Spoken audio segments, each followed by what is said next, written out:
Todo mundo quer passar no concurso da área fiscal. Remuneração inicial 20 mil, chega até 40 mil em alguns fiscos estaduais. Mas a pergunta é, será que tudo são só flores? Tudo é só maravilha? Tudo é o paraíso? Bem, eu diria que há prós e contras. E para falar sobre isso, eu, professor Carlos André, mentor para concurso há 25 anos, que já preparei e aprovei mais de 23 mil candidatos em concursos públicos nas mais diversas áreas, vim aqui trazer para você um pouco da minha experiência. Eu que tenho 25 anos como preparador de concursos públicos, também tenho 25 anos de experiência na Receita Federal. Então eu vou falar para vocês um pouco sobre isso, tá? Olha, eu diria para você que o trabalho na área fiscal, seja auditor, analista, técnico, né? Ele assim, eu elencaria como prós, vantagens, a autonomia da autoridade fiscal, né? Como auditor fiscal, eu decido e assino, né, se aquele é um caso de tributação, se é um caso de isenção, se é um caso de multa, se é um caso de fraude, porque é a minha assinatura que vale lá. O meu auto de infração, ele pode até ser derrubado, contestado, mas a autonomia, tá? Ninguém manda você tributar ou não tributar. É inimaginável isso na área fiscal. Pelo menos em 25 anos, ninguém nunca se atreveu a chegar para mim dizendo o que eu devo tributar ou não tributar. Então, eu diria que existe uma certa autoridade, uma certa autonomia, óbvio, dentro da lei, né? Não é a casa da mãe Joana, não é para fazer o que você quer. Agora, é um trabalho em que você pode diversificar, por exemplo, uma atividade operacional pananã, pananã, na fronteira, no aeroporto, no porto, na estrada, no helicóptero, na lancha, né? Mas você, com os cachorros, mas você também tem a possibilidade de um trabalho assim muito intelectual, né? Na área jurídica, inclusive. Eu trabalhei 8 anos, pelo menos, na parte de julgamento, né? Análises, pareceres, mandado de segurança, contestação dos autos. Os colegas auditores tinham o seu auto contestado e eu fazia o parecer, né? Nesse caso não era a minha decisão, mas era o meu parecer, a minha análise sobre, né, a defesa apresentada pelo contribuinte. Então era uma outra atividade muito diferente, né, em que eu podia usar os meus conhecimentos jurídicos. Aliás, é por isso que eu fui para lá, tá? Além disso, uma das coisas que eu quero destacar, eu sou carioca, se você não sabe, e eu vim morar no Paraná. Eu entrei para a Receita Federal porque eu queria morar no Paraná, né? Então, essa já é uma flexibilidade. Eu era carioca e não queria. Estava na Marinha, oficial da Marinha, mas eu queria trabalhar no Paraná. Mas muitas vezes, ao longo da carreira, enquanto eu estava na ativa, né, eu considerava a possibilidade de remoção, de repente, para, né, Florianópolis, de repente, para o Ceará, né, para lugares, ou até voltar para o Rio de Janeiro, né? E essa flexibilidade geográfica é muito grande. E olha, eu posso dizer para você que essa flexibilidade geográfica agora ela está se ampliando, né, com a história do trabalho remoto. Sempre houve a fiscalização externa, é uma outra coisa, né? Sempre houve aqui a quem trabalhava em fiscalização externa tinha que sair para fiscalizar empresas e eu nunca desempenhei essa atividade, né? Tinha essa possibilidade. Você nem ia na repartição, você tinha as fiscalizações que você tinha que fazer e você administrava, que nem um oficial de justiça nos tribunais também, né? Mas agora tem o trabalho remoto, né? Eu peguei um pouco ainda disso, principalmente na época da pandemia, de você ter os processos e você tem os controles. Então, essa flexibilidade geográfica é um pró, tá? Mas eu posso dizer também que isso também gera uma flexibilidade de tempo, né? Porque você tem lá o home office agora, né? Ou a fiscalização externa, e você pode fazer muitas outras coisas. Como você pode, por exemplo, dar aulas, escrever livros, gravar vídeos no YouTube, né? Desde que não haja conflito de interesses, você não pode fazer uma atividade que conflite com a atividade de auditor e, de acordo com a Lei 112, desde que também você não esteja no exercício da gestão empresarial. Isso também não pode, tá? Olha, uma outra vantagem óbvia é o salário acima da média, né? Nós não estamos falando de um bom salário. Na Receita Federal, por exemplo, que é um dos fiscos que menos paga, nós estamos falando aí de uma remuneração inicial de 12, 14 mil no analista, 24 mil do auditor, e uma remuneração que chega lá a 32 no auditor, chega lá a 20 e poucos no analista. Então, assim, é uma remuneração atrativa. Os concursos da área fiscal e de controle, né, dos tribunais de contas e controladorias, são as melhores remunerações. Bom, mas até agora eu só falei de coisa boa, né? Eu só falei do nirvana. É flexível, horário, local, as atividades diferentes, boa remuneração, tudo bem. Mas aonde estão os contras, né? Agora sou eu que vou fazer o contraponto para você. Bem, em primeiro lugar, você estuda muito para passar no concurso, mas a verdade é que no dia a dia você não usa as matérias que você estuda. Não diretamente, né? Administrativo, constitucional, tributário, auditoria, contabilidade, legislação aduaneira, legislação de tributos estaduais. Não é isso que você estuda, utiliza diariamente.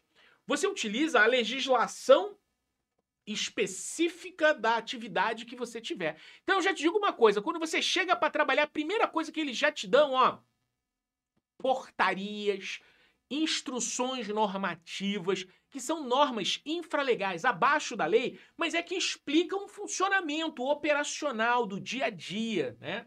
Então, você sempre tem que estar atualizado com legislação. Isso é um ônus, né? É uma desvantagem do cargo. Todas as atualizações que tem, né? Agora que eu tô aprendendo, mudou o negócio, né? Então, isso é uma coisa que é um dificultador. Uma coisa boa que eu digo, né? Apesar do curso de formação, né? Na Receita Federal, nos fiscos estaduais, olha, eu digo para você que eu lembro, né? Em 1998, quando eu cheguei para trabalhar, os colegas mais experientes sempre ajudam, sempre diz, olha, tá aqui, é assim, olha essa lei, olha isso. Você sempre pode perguntar. E não só colegas da Receita Federal, né?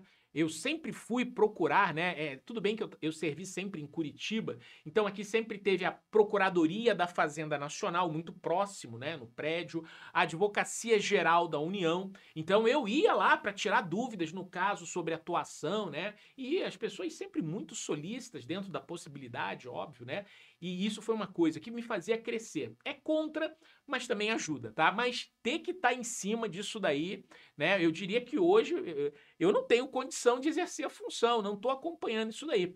Mas, ó, uma coisa que eu digo que eu não sei se é pró ou se é contra, é que você não tá lá para fazer o que você quer, o que você gosta. Você já ouviu falar, você que estuda para concurso, já ouviu falar na legalidade, você tá ali para aplicar a lei. Eu sempre falo, eu vim das Forças Armadas, para mim nunca foi assim um problema muito grande, né? Eu tô sendo muito bem remunerado para fazer aquilo que estão me pagando para fazer, tributar. Não é dizer que eu concordo com a tributação de 60%, né, de todas as mercadorias importadas por via postal. Não é que eu concordo, mas essa é a lei e eu tô aqui para cumprir a lei, né? Então, vi muitos casos, né? A pessoa estava doente e tal, não sei o quê. A pessoa estava precisando, estava desempregada, vendeu o que tinha para poder importar lá um equipamento para ele trabalhar e é 60%, mas aí com 60% fica inviável, não tinha como, não sabia, bababá. Querido, não tem história triste, não tem opinião, não tem coração derretido, não. É a aplicação nua e crua da lei. Você não está avaliando se a lei é boa, se é ruim. Você não está avaliando se isso daí é justo, injusto. Você não faz isso, tá? Então eu já tive muitas vezes em que eu tributei e o meu coração dizia, nossa, que injusto tributar, que errado tributar, tá? Porque não é seu, né? É a indisponibilidade do interesse público representado na lei, tá? Outra coisa também, né, que a gente sempre falava lá, que eu digo que não vou dizer que é um contra, também é uma segurança, é você dizer o seguinte, olha, a gente tinha um ditado, não adianta ser honesto, você precisa parecer honesto. Porque tudo precisa estar documentado, formalizado. Então assim, vou fazer um pedido, né, você faz um negativo, né, por escrito sempre tudo, né, numerado, página numerada do processo, registrado. Você precisa pensar assim, como é que eu vou provar? Já faz as coisas assim, como é que eu vou provar que eu tô fazendo porque mandaram, porque essa é a determinação, porque esse é o pedido que foi feito, né? Então a formalidade, né? O cuidado com o sigilo do acesso às informações, todas essas regras, você tem que estar sempre esperto para não dar mole, né? Porque não pensa que só é punido quem faz alguma coisa intencionalmente maldosa.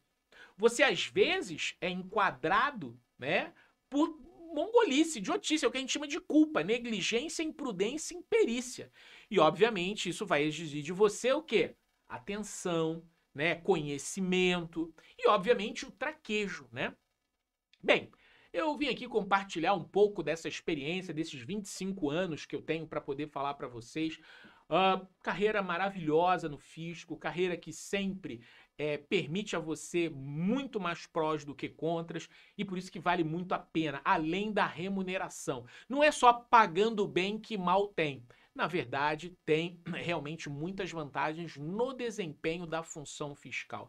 Maravilha! Para poder falar mais sobre os concursos da área fiscal de 2023, seja de Cefaz estadual, né? Cefaz Paraná, Cefaz Santa Catarina, Cefaz Rio de Janeiro, Cefaz Mato Grosso do Sul, Cefaz Piauí, ou mesmo fiscos municipais como ISS Goiânia, ISS Rio de Janeiro, ISS São Paulo, né? Ou outros que venham a acontecer em 2023, nós vamos fazer um evento 100% online, 100% gratuito, Aprovado Cefaz.